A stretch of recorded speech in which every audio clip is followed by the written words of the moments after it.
A stranded astronaut has to figure out a way to survive on Mars. It's the plot of the newest blockbuster hit, The Martian. Well, it turns out some of the technology in the movie is already being developed at the University of Arizona. Researchers at the U of A have been working for years on Mars lunar greenhouses.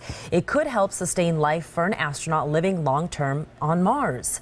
9 News Side's Ricky Mitchell spoke with those researchers to find out how realistic the movie was depicting this technology. Ricky. Well, Stella, they've both seen the movie and actually say it's a great work of science fiction. They even answered questions about the movie from a scientific perspective on the site Reddit yesterday. But in the movie, astronaut Mark Watney has to figure out a way to grow enough food to last him 4 years. And the answer to his dilemma is currently sitting in a U of A warehouse. These are sweet potato vines, and they're growing out of this trough here.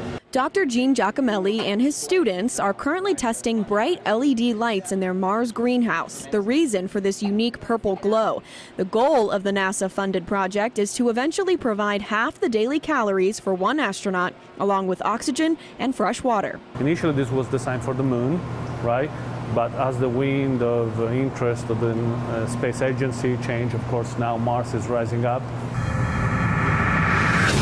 And now with The Martian in theaters, these researchers expect the movie to generate even more interest in the red planet. The movie has the potential to awaken the imagination of young people when they see that.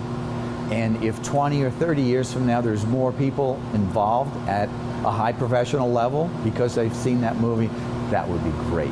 They both say the movie is generally realistic, with a few artistic liberties. For example, the lights astronaut Mark Watney uses probably wouldn't work.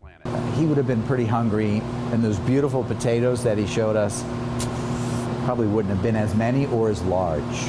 Back on Earth, this Mars greenhouse is the only one of its kind in the country, and they believe someday this will be on another planet. I would love to sit with my grandchildren or great-grandchildren and point and say, yes, look at what the University of Arizona did about 30 years ago.